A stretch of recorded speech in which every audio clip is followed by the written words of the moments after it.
الوقي القوي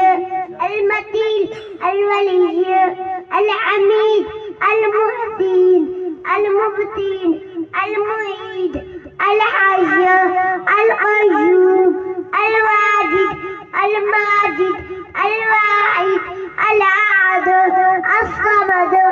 القادر المقتدر المقدم الموحد الأول الآخر الظاهر الباقي الوالي المتعالي البر التواب المنتقم العفو